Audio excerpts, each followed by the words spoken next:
नहीं, खारगे जी आपने बड़ी सही बात बोली। जहां तक आप हमारी मदद कर सकते थे उसी लेवल तक मदद की। देखिए, ये चुनाव इंडिया गठबंधन और कांग्रेस पार्टी सिर्फ एक राजनीतिक दल के खिलाफ नहीं लड़ी थी।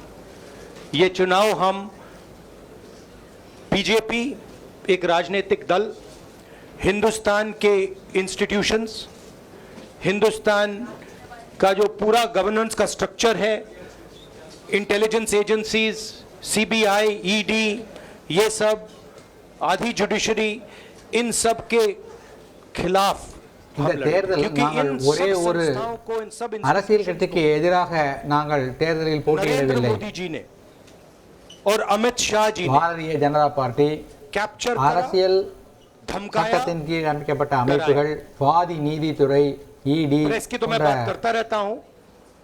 பலவற்றிற்கு எதிராக நாங்கள் काफी बार कहा है कि आपका भी रोल रहना चाहिए और उस रोल को काफी लोगों ने किया, काफी लोगों ने खुल के किया, काफी लोगों ने छुप के किया. உங்களுக்கும் ஒரு பங்கு இருக்கிறது இந்த கடமையிலே என்று நீங்களும் அந்த கடமையை சரியாக செய்தீர்கள். लड़ाई संविधान को बचाने की थी, कॉन्स्टिट्यूशन को बचाने की थी. और मैं आपको सच बताऊं तो मेरे माइंड में था पहले से, இந்த தேர்தல் அரசியல் சட்ட அமைப்பை बैंक अकाउंट कैंसिल किया, காப்பாற்றுவதற்காக जब நாங்கள் போராடிய ஒரு चीफ தேர்தல், मिनिस्टर्स को जेल में डाला, வங்கி கணக்குகளை முடக்குதல், मेरे माइंड में முதல் था மந்திரிகளை சிறையில் कि தள்ளுதல், हिंदुस्तान की जनता अपने संविधान के लिए एक साथ खड़ी होकर लड़ जाएगी. அந்த சமயத்தில் எனக்கு தோன்றியது, இந்தியாவில் உள்ள மக்கள் தங்களுடைய ஜனநாயகத்தை, அரசியல் அமைப்பை காப்பாற்றுவதற்காக ஒன்றிணைந்து போராடுவார்கள் என்று எனக்கு தோன்றியது. कांग्रेस पार्टी के हमारे सब नेताओं और बब्बर शेर कार्यकर्ताओं से दिल से धन्यवाद करना चाहता हूं. आपने இந்த வெற்றிக்காக இந்தியா கூட்டணியில் உள்ள அனைத்து கட்சிகளுக்கும், पहला காங்கிரஸ் கட்சியின் காரியகர்த்தாக்களுக்கும் நான் நன்றியை தெரிவித்துக் கொள்கிறேன். कांग्रेस அரசியல் சட்டத்தை, அரசியலமைப்பு சட்டத்தை காப்பாற்றுவதற்கான முதல் அடியை நீங்கள் எடுத்து வைத்திருக்கிறீர்கள்.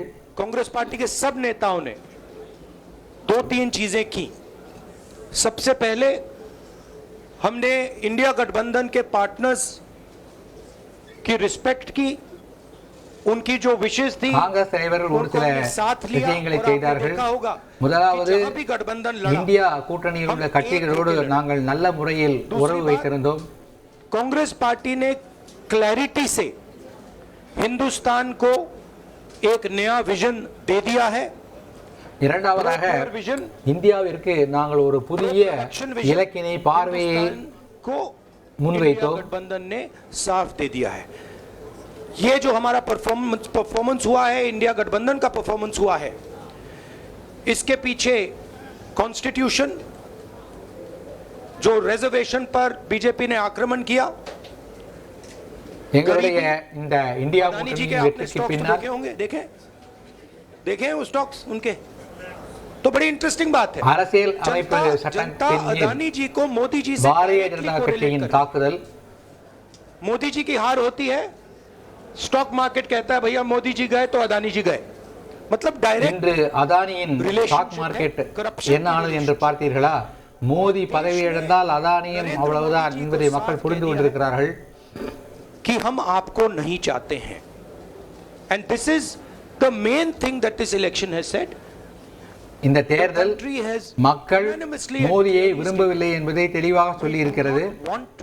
Mr. Narendra Modi and Mr. Amit Shah to be involved in the running of this country. இந்த நாட்டை நடத்திச் செல்வதில் நரேந்திர மோடி, அமித் ஷா இருவரையும் நாங்கள் விரும்பவில்லை என்பதை மக்கள் தெளிவாக சொல்லி இருக்கிறார்கள். The way they have run this country for the last 10 years. So that is a huge message to Mr. Narendra Modi. இது திரு நரேந்திர மோடி அவர்களுக்கு மிகப்பெரிய செய்தி. Who has participated in this election. I am extremely proud of the people of India. I am extremely proud of the people who have இந்திய resisted மக்களை குறித்து நான் மிகவும் பெருமை கொள்கிறேன். और இந்த அரசியல் அமைப்பு சட்டத்தை காப்பாற்றியதற்காக நான் மிகவும் நன்றியுடையவனாக இருக்கிறேன். हिंदुस्तान के सबसे गरीब लोगों ने किया है. இதனை இந்தியாவின் மிக ஏழ்மையான மக்கள் செய்திருக்கிறார்கள். मजदूरों ने किया है, किसानों தொழிலாளர்கள் செய்திருக்கிறார்கள், விவசாயிகள் செய்திருக்கிறார்கள், ஆதிவாசிகள் செய்திருக்கிறார்கள், இளைஞர்கள் செய்திருக்கிறார்கள். इस कॉन्स्टिट्यूशन, ये कॉन्स्टिट्यूशन देश की आवाज है. बहुत सारे लोग ने इसको नहीं बचाया, चुप रह गए थे, मगर हिंदुस्तान के सबसे गरीब लोग, सबसे कमजोर लोग खड़े हो गए और उन्होंने इस कॉन्स्टिट्यूशन को बचाया. मैं उनका धन्यवाद करना चाहता हूं, उनसे कहना चाहता हूं நான் நன்றி தெரிவித்துக் கொள்ள விரும்புகிறேன். आपके साथ खड़ी है. காங்கிரஸ் கட்சி உங்களோடு இருக்கிறது. உங்களுக்கு நாங்கள் என்ன வாக்குறுதி தந்தோமோ அதை நிறைவேற்றுவோம் என்று நான் அவர்களிடம் கூறிக்கொள்ள விரும்புகிறேன். ஜாதிவாரி மக்கள் கணக்கெடுப்பு நடத்தப்படும், இது எங்களுடைய வாக்குறுதி. शुक्रिया राहुल जी. अभी 3-4 सवाल सिर्फ हम लेंगे. एक मिनट प्लीज, एक मिनट. शांत हो जाइए प्लीज, शांत हो जाइए प्लीज, शांत हो जाइए. एक मिनट शांत हो जाइए.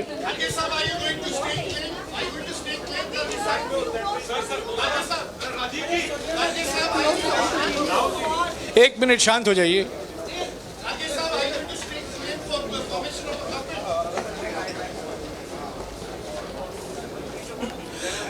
एक मिनट, खरगे जी और राहुल जी आपका 4-5 सवाल लेंगे. संजीव, हाँ जी, एक मिनट, एक एक करके चिल्लाइएगा मत प्लीज, चिल्लाइएगा मत. हाँ Sanjeev. Rahul ji, although the NDA has emerged as, they are getting the majority, but some of its partners have been your partners in the past, including the TDP and the JDU. So have you decided to sit in the opposition, or there are chances of government formation by the India government? We, as we have said earlier, we're going to have a meeting with our partners, the India Alliance partners. I believe that meeting is tomorrow, and these questions will be raised there. நாங்கள் எங்களுடைய India கூட்டணி கட்சிகளோடு பேசவிருக்கிறோம். அப்போது எடுக்கப்படும் முடிவுகளின் அடிப்படையில் இந்த கேள்விக்கான பதில் கிடைக்கும்.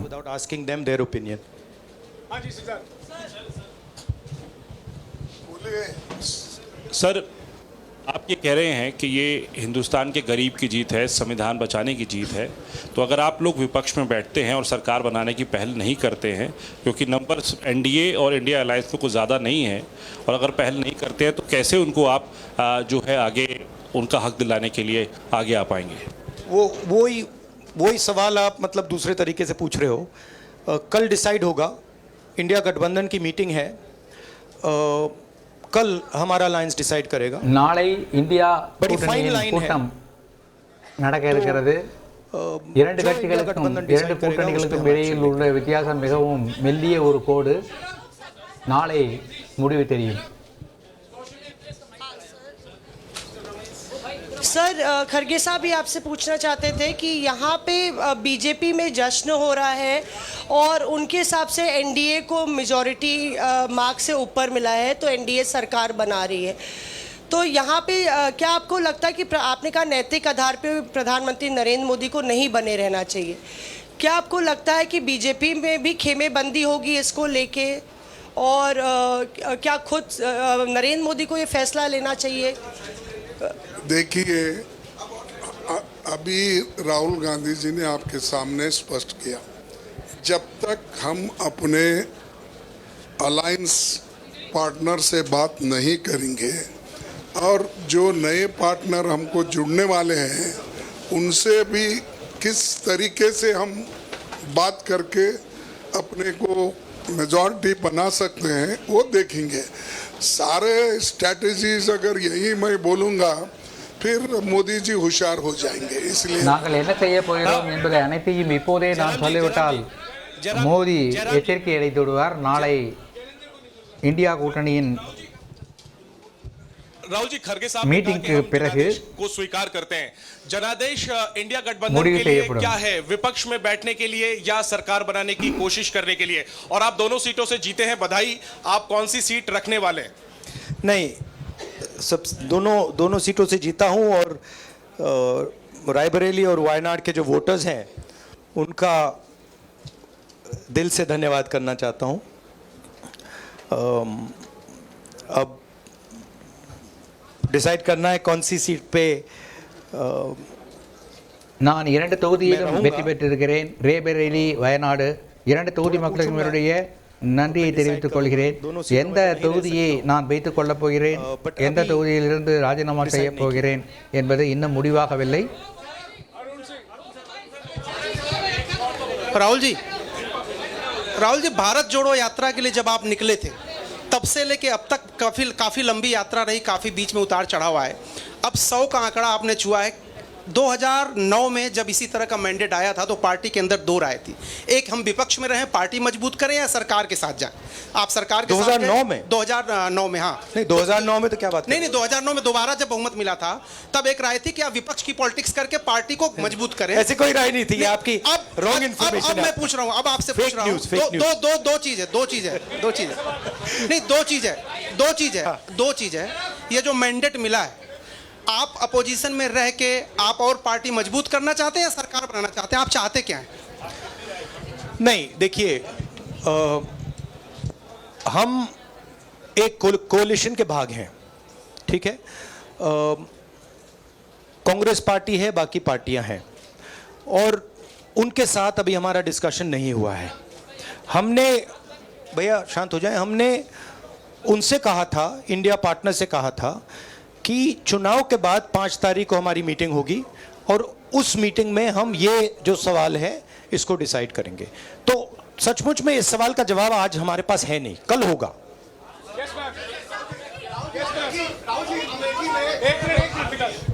राहुल जी, अमेठी में आपके लिए कहा गया कि राहुल गांधी ने अपने पीए को चुनाव लड़ा दिया, अब उन्हीं किशोरीलाल शर्मा नहीं, देखिए, ये बीजेपी ने कहा था। नहीं, देखिए, बीजेपी लोगों को रिस्पेक्ट नहीं करती है और आज उन्हीं किशोरीलाल ने हरा दिया, तमीज से बात नहीं करती है। मगर किशोरीलाल शर्मा जी जो हैं वो 40 साल से अमेठी में कांग्रेस पार्टी के लिए काम कर रहे हैं और उनका अमेठी की जनता के साथ रिश्ता है। शायद बीजेपी के लोगों को ये बात समझ नहीं आई थी कि किशोरीलाल शर्मा அமேதியில் 40 வருடங்களாக காங்கிரசுக்காக பணியாற்றி வருகிறார். அமேதி தொகுதி மக்களோடு அவருக்கு நீண்ட கால தொடர்பு இருக்கிறது. अच्छी तरह वो जीते हैं और उनको बारे में இந்த தொடர்பினால் அவர் மிகவும் அருமையான வெற்றியை பெற்றிருக்கிறார். ये ऑफेंसिव है, ये नहीं कहना चाहिए। அவர் எங்களுடைய பிஏ என்று சொல்வது அவரை குற்றம் சொல்வது போல இருக்கிறது, அவர் சொல்லக்கூடாது. सर कहते हैं आपने एक बात बोली जो मैं इसके जवाब देना चाहता हूं। देखिए, यूपी की जनता से मैं कहना चाहता हूं, आपसे ज्यादा पॉलिटिकल विजडम, मतलब आपने कमाल करके दिखा दिया यूपी के जनता ने। உத்தரப்பிரதேச மக்களுக்கு நான் ஒன்று சொல்லிக்கொள்ள விரும்புகிறேன். நீங்கள் ஒரு மிக சிறப்பான செய்கையை செய்திருக்கிறீர்கள் என்று உத்தரப்பிரதேச மக்களுக்கு சொல்லிக்கொள்ள விரும்புகிறேன். समझकर, कॉन्स्टिट्यूशन पर खतरा समझकर उत्तर प्रदेश ने कॉन्स्टिट्यूशन की रक्षा की है और मैं सब स्टेट्स का धन्यवाद करना चाहता हूं। நம்முடைய அரசியலமைப்பு சட்டத்தை உத்தரப்பிரதேச மக்கள் காப்பாற்றி இருக்கிறார்கள். कांग्रेस पार्टी का, इंडिया गठबंधन का समर्थन किया, बहुत बहुत धन्यवाद। राहुल जी आखिरी सवाल। और इसमें यूपी में एक और बात मैं बोल देता हूं, यूपी के बारे में बोल देता हूं। इसमें मेरी बहन प्रियंका गांधी का भी काम है जो यहां पीछे छुपी हुई है। राहुल जी शुक्रिया, साथियों शुक्रिया, हो गया। Sir Rahul ji let's go.